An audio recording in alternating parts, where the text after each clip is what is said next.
आप सभी को जय हिंद जोहार साथियों। आज हम जेटेट सीडीपी का एक नया टॉपिक लाए हैं, जो है बच्चे कैसे सोचते हैं एवं सीखते हैं। किस प्रकार से बच्चे सोचते हैं और कैसे सीखते हैं, क्या उनका माइंड में चलता है और कैसे चीजों को सीखते हैं पढ़ते हैं। तो आप इसको हम बताने वाले, इस वीडियो को अंतिम तक बने रहिएगा। आपको इससे जो भी सवाल आएंगे इसी वीडियो से आने वाले। चलिए साथियों, समझते हैं इसको क्या इस वीडियो में है, और समझते हैं इसका सब questions. How do children think and learn, कैसे बच्चे थिंकिंग करते हैं और कैसे सीखते हैं। सबसे पहले बालक के सामने क्या कीजिए आप, बालक के सामने कोई समस्या रख दीजिए, प्रॉब्लम रख दीजिए। ठीक है, जैसे कि बच्चा है, उसको भूख लग गया, एक समस्या है।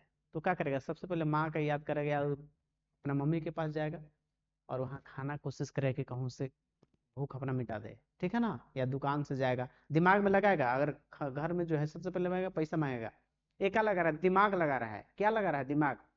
तो यही चीज है कि समस्या क्या है, उसके बाद भूख लगा है तो दिमाग लगाएगा कि घर में खाना खाए, या मम्मी से पैसा लेके दुकान में जाएगा। तो ये सब क्या चीजें हैं, यही सब चीजें जो है मतलब माइंड में आता है। सोचना कैसे, सोचता है कैसे, अब सोच रहा है कि समस्या भूख लगा, कैसे उसको दूर करें।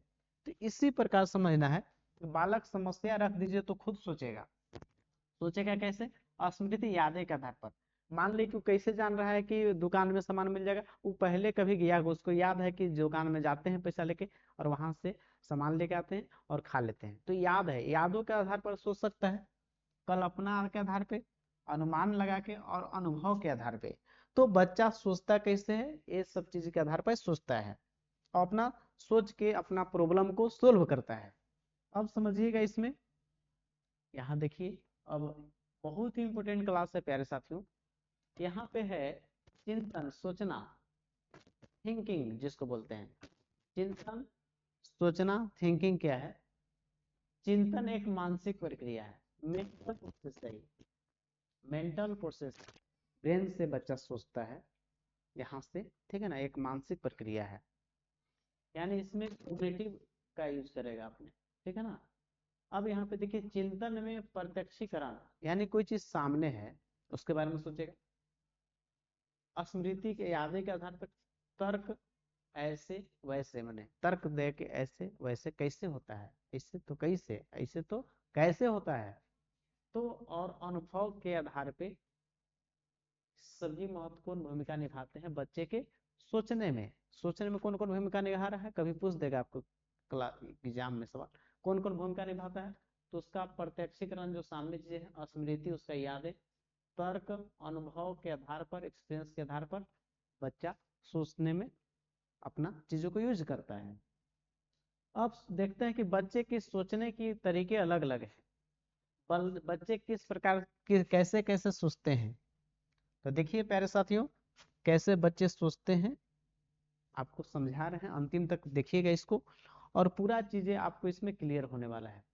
बच्चों के चिंतन के प्रकार, सबसे पहला चिंतन है जिसका नाम है सोली चिंतन, जिसको बोलते हैं ऑटिस्टिक थिंकिंग।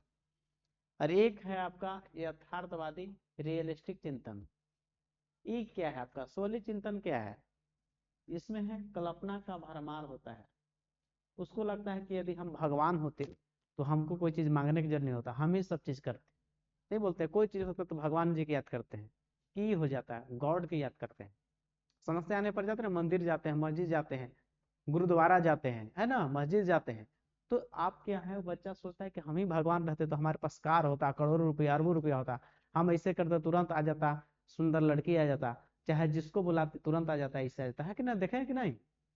तो कल्पना का भरमार है कि हम अंबानी हो जाते। मैंने उसमें ऐसी चीज आएगा जो कल्पना का भरमार होगा, सच्चाई चीज नहीं, कल्पना वाला आधारित जो सोचिंग सोचना होगा, वो स्वली चिंतन होता है, जो रियल में नहीं होता है। एक आपका है यथार्थवादी, रियलिस्टिक चिंतन, जो सच्चाई वास्तविक होता है, जिसमें आप सारी चिंतन आपका है। देखिए यहाँ पे कौन कौन चिंतन इसमें है।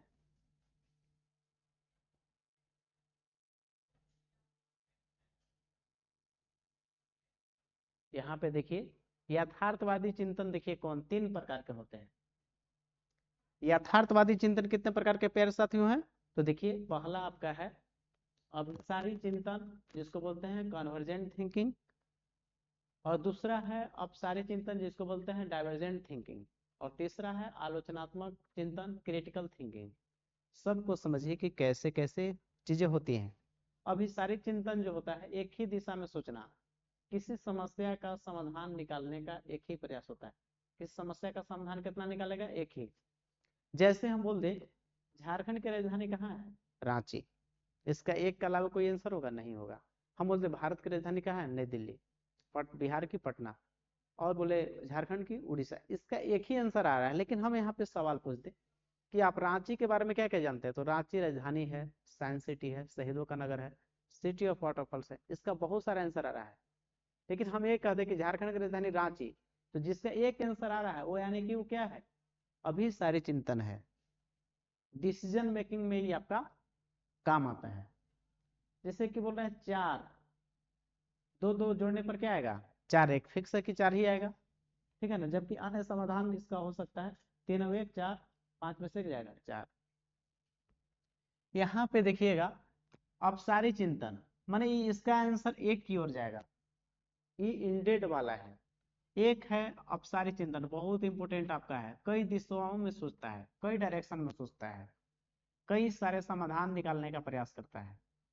मतलब जो बहुत सारे दिशाओं में सोच जाता है, जहां एक चीज पर केंद्रित होगा, जहां एक चीज पर केंद्रित हो रहा है, एक चीज पर केंद्रित हो रहा है, यानी कि क्या अब भी सारी, जिसका थिंकिंग बहुत सारे और जाता है, यानी कि एक से कई समाधान उसके हो सकते हैं। हम बोल दे कि रांची के बारे में आप क्या क्या जानते हैं, तो आप बोलिएगा कि रांची जो है सर, इसका बहुत सारा आंसर होता है।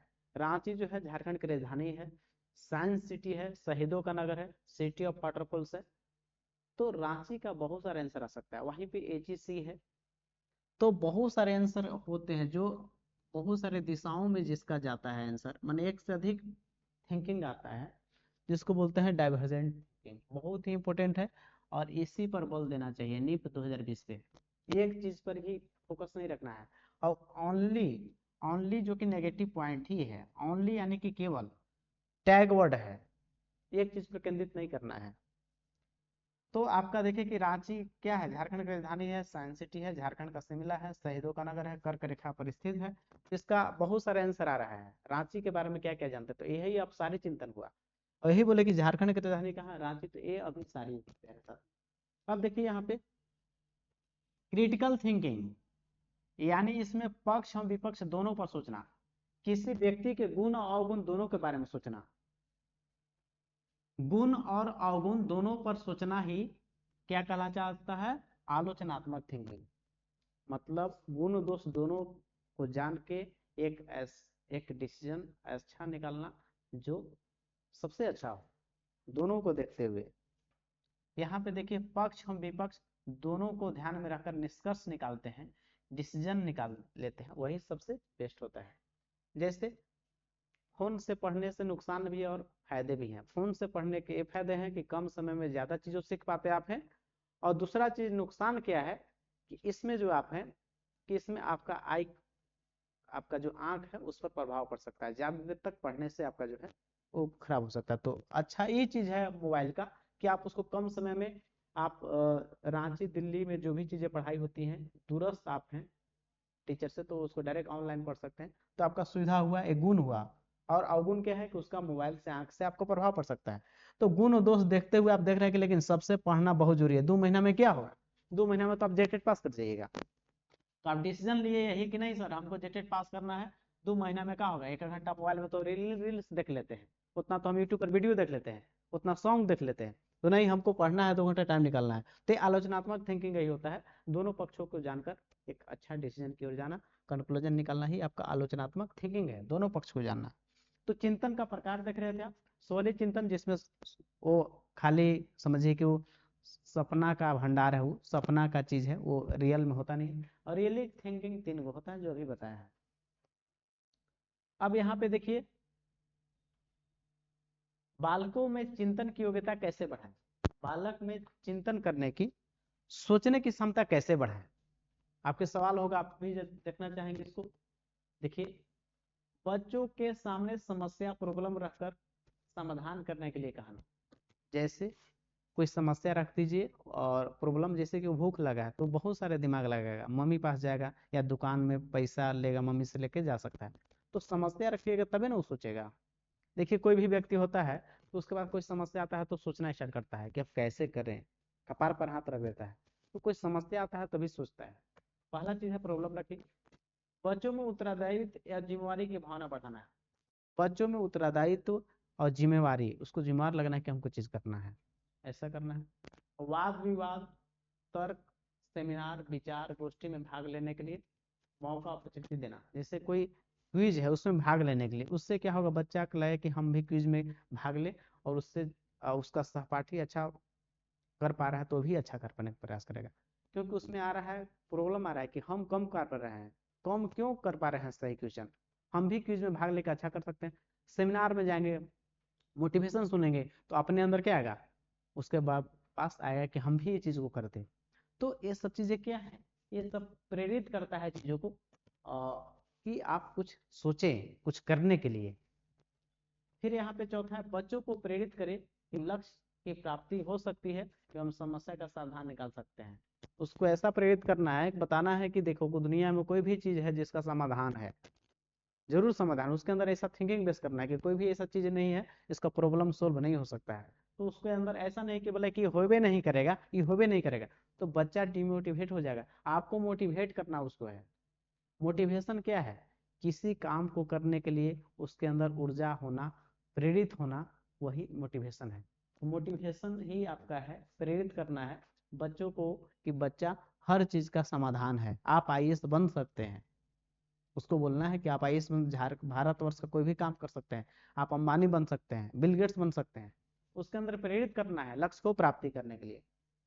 पांचवा है लॉजिकल क्वेश्चन का प्रैक्टिस, अभ्यास कराया जाए। जो लॉजिकल है, तर्क आधारित है, वैसे क्वेश्चंस को कैसे होते हैं और क्यों ऐसा होता है, कैसे और क्यों, नहीं कि ऐसे ही रट लिए, ऐसा नहीं, कैसे और क्यों चीज पर ध्यान देना है, लॉजिकल थिंकिंग पर ध्यान देना है। तो बच्चे को चिंतन की योग्यता बढ़ाने के लिए ये चीजें कर सकते हैं। ये आपको एमसी क्वेश्चन में सवाल आ सकते हैं, ऐसे आने की प्रबल संभावना ही है, इससे आएगा सवाल, आप याद रखिएगा। अब यहाँ पे देखिए बालक कैसे सीखता है, क्वेश्चन से यहाँ पे देखिए बालक कैसे सीखता है। तो यहाँ पे देखिए कैसे सीखता है। हर बच्चा का सीखने का अपना तरीका है, सही है। बच्चे अनुभव या अनुभव से सीखते हैं, अभ्यास से सीखते हैं, बात सही है। बच्चे कैसे सीखते हैं, तो बच्चे अपने, हर बच्चा के अंदर सीखने का अलग अलग गुण है। कोई बच्चा स्पीड सीखता है, कोई स्लो सीखता है, ये सही है। बच्चे अनुभव, अपने एक्सपीरियंस और अभ्यास से सीखते हैं, सही बात है। हाई आईक्यू वाले बच्चे समझदार समझकर सीखते हैं, सही बात है।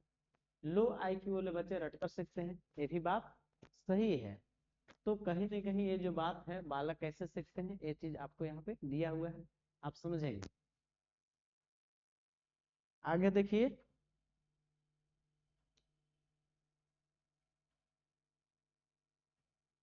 अब यहाँ पे है कि बालक सीखने में असफल क्यों होते हैं। Why do children fail in learning, बच्चे सीखने में, कोई सीखने में असफल क्यों होता है, फेल क्यों कर जाता है प्यारे साथियों।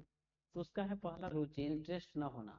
क्या ना होना, उसके अंदर रुचि ना होना, इंटरेस्ट ना होना, उसको पढ़ने का मन ही नहीं है, और जबरदस्ती उसको करें कि ले वो किताब लेके बैठो, इतना मोटा किताब दे दिए हैं, जिसको पढ़ो, इसको खत्म कर देना है 2 दिन में, तो उसको बोझ न लगेगा। तो वही चीज है आपको कि क्या करना है, उसको बोझ नहीं होना, उसको इंटरेस्ट जगाना है कि तुम पढ़ लेगा तो जेटेट पास करेगा तो नौकरी हो जाएगा, 40,000 शिक्षक भर्ती है उसमें जॉब लग जाएगा, फिर आगे की तुम तैयारी करके जेपीएससी आईएएस जेपीएससी निकाल सकता है, आप बीडीओसी आईएएस निकाल सकता है। ये पहला चरण पास करो, मोटिवेशन पैदा करना है, रुचि देना है, इंटरेस्ट कराना है पैदा, बौद्धिकता उसका, इंटेलेक्चुअल पावर। शिक्षण का गलत तरीका, पढ़ाने का ही गलत तरीका, आए कि किताब रटो रे, रटे रहो, नहीं, वैसा नहीं करना है। बच्चे के अंदर जो है बहुत सारे टीएलएम यूज करना है, टीचिंग लर्निंग मटेरियल, इंटरेस्ट जगाना है, लगातार क्लास में उसको एक्टिव रखना है। आप पढ़ाने का तरीका नहीं, आप आ रहे हैं सो रहे हैं इससे, तो बच्चों सोबे करेगा, ठीक है ना। तो बच्चा को अलग अलग टीएलएम यूज करना है, टीचिंग लर्निंग मटेरियल, बच्चों को हमेशा अपने एक्टिव रखना है, क्लासरूम में सक्रिय रखना है। तो शिक्षण का गलत तरीका की वजह से फेल कर सकता है। पारिवारिक वातावरण अच्छा माहौल नहीं होने पे घर के बच्चे नहीं पढ़ पाते हैं। आप घर में माहौल हमेशा लड़ाई झगड़ा होते रहता है तो बच्चा नहीं पढ़ पाएगा, पारिवारिक माहौल के चलते हुए असफल होगा।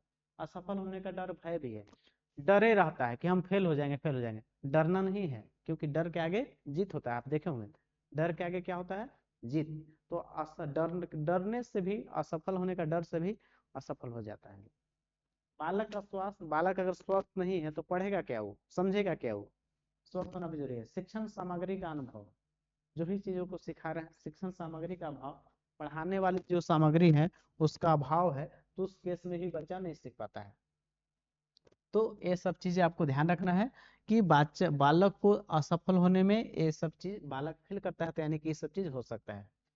थॉर्नडाइक के अधिगम के प्राथमिक नियमों का प्रयोग न करना, ये भी हो सकता है कि थॉर्नडाइक जो बताए हैं, प्राइमरी रूल बताए हैं, इसको पढ़ाने के लिए, सिखाने के लिए तत्परता का नियम, दूसरा है अभ्यास का नियम, अभ्यास में उपयोग करना अनुपयोग, ठीक है ना। और तीसरा है प्रभाव का नियम, पुनर्बलन करना है, उसको रेनफोर्समेंट करना है कि तुम अच्छा कर रहा है, वाहवाही करना है। तो तत्परता का नियम, अभ्यास और प्रभाव का नियम जो है थॉर्नडाइक वाला आप यूज नहीं कर रहे हैं, तभी बच्चा भी असफल हो सकता है। तो इसको ध्यान रखें, बहुत ही इंपोर्टेंट है प्यारे साथियों। ऐसे आपको हम पढ़ाने का प्रयास कर रहे हैं जहां से सभी सवाल आपको देखने को मिलेंगे यहीं से। अब आपको एमसीक्यू क्वेश्चन भी कुछ करा देते हैं। अब इस चैप्टर से कुछ सवाल कैसे आएंगे आपके एग्जाम में प्यारे साथियों, देखिए। सीखने के वे कौन से कारक हैं जो सीखने को प्रभावित करते हैं, माने बच्चों को सीखने में, लर्निंग करने में, कुछ सीखने में मदद करते हैं, प्रभावित करते हैं। शिक्षा, शिक्षणार्थी का शारीरिक और मानसिक स्वास्थ्य, हाँ वो स्वस्थ रहेगा, अच्छा रहेगा तो मन लगेगा, पढ़ेगा। और कहूँ बीमार है, थकल है, तो कहाँ से पढ़ पाएगा, ये तो सही है। प्रेरणा और उपलब्धि का भी, प्रेरणा, प्रेरणा उसका मोटिवेशन होना चाहिए कि हम इसको करना चाहिए, बात सही है भी। उत्सुकता और इच्छा शक्ति, हाँ बच्चा उत्सुक रहे कोई सीखने के लिए तो ज्यादा चांसेस है। आप जबरदस्ती ढकेल रहे हैं तो नहीं ना सीखेगा। तो ये तीनों चीजें बच्चों को सीखने में सही है, यानी कि इनमें से सभी आपका डी ऑप्शन सही हो जाएगा। अब अगला क्वेश्चन देखते हैं। दूसरा नंबर सवाल क्या है, सवाल कहता है कि कौशल सीखने की पहली अवस्था क्या है। कौशल, स्किल सीखने की पहली अवस्था क्या है, यथार्थता है, कल्पनाशीलता है, या समन्वय है, अनुकरण है। तो कौशल, स्किल सीखने का जो पहला जो आपका अवस्था है, अनुकरण है, इमिटेशन है, इमिटेशन है। क्या है आपका, अनुकरण। कोई चीज कर रहा है, आप कर रहे हैं तो आपका बच्चा भी उसी तरह से करता है, तो वही सीखता है वहां से। तो अनुकरण पहला है आपका। फिर यहाँ पे है तीसरा सवाल, निम्न में से कौन सा शिक्षण अधिगम का प्रभावशाली तरीका नहीं है। कौन सा इसमें जो आपका एक पढ़ाने का, अधिगम ने सिखाने का प्रभावशाली तरीका नहीं है।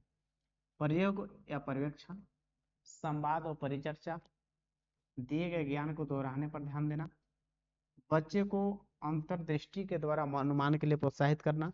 तो इसका कौन सा नहीं होगा, तो दिए गए ज्ञान को बार बार दोहराने के लिए जो है ये प्रभावशाली तरीका नहीं है। तो आपका ऑप्शन सी, ये प्रभावशाली तरीका नहीं है। बाकी संवाद भी है, आपका प्रयोग भी है, और बच्चों को अंतर्दृष्टि द्वारा अनुमान लगाने के लिए प्रोत्साहित करना। तो कहीं ना कहीं आपका ए आपका जो है नेगेटिव है, तो नेगेटिव आंसर, दिए गए ज्ञान को दोहराने से बचना आपको है। अब आगे देखते हैं साथियों। अब यहाँ पे 3 सवाल देखे, अब यहाँ पे कुछ और चीजें हैं जो जान लीजिए।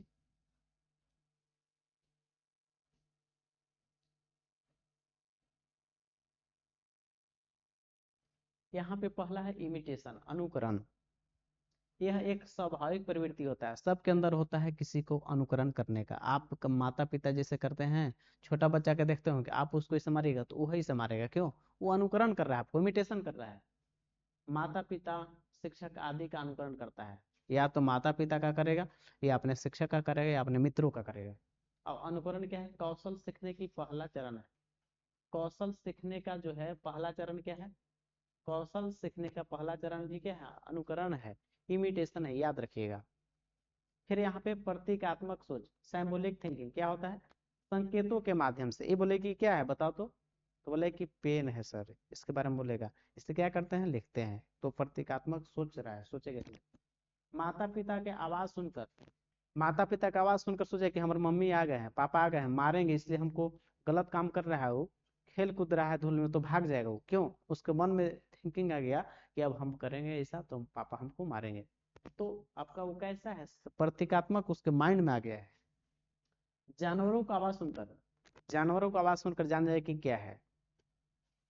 यहाँ पे अगला है प्रत्यक्षीकरण। क्या है? इंद्रियों द्वारा ग्रहण करना। इंद्रियां क्या है? आंख है, नाक, कान द्वारा हम लोग क्या है, इंद्रियां, उसके द्वारा सोचना। प्रत्यक्ष अनुभव द्वारा ज्ञान का संचय। जैसे आंख से कोई चीज देख के आप सीख रहे हैं तो प्रत्यक्ष से सीख रहे हैं। पूर्व अनुभव को संबंध वर्तमान वस्तुओं से। पहले कोई चीज आप, जैसे पहले आप साइकिल चलाना जानते थे, तो उसी पर का मोटरसाइकिल सीखना चलाने लगे, तो उस समय का कुछ गुण इसमें आपको यूज हो रहा है, तो पूर्व ज्ञान को नए ज्ञान से जोड़ रहे हैं, वही चीज है। फिर यहाँ पे है प्रत्यक्ष कॉन्सेप्ट के बारे में बात चल रहा है। बच्चे प्रत्येक कॉन्सेप्ट का निर्माण करते हैं। बच्चे अपने माइंड में एक तरह कॉन्सेप्ट तैयार कर लेते हैं, कैसे चीजों करेंगे तो ऐसा होगा। यदि वो ट्रैक्टर चलाना सीख गया है तो आपका कारो चलाना सीख जाएगा।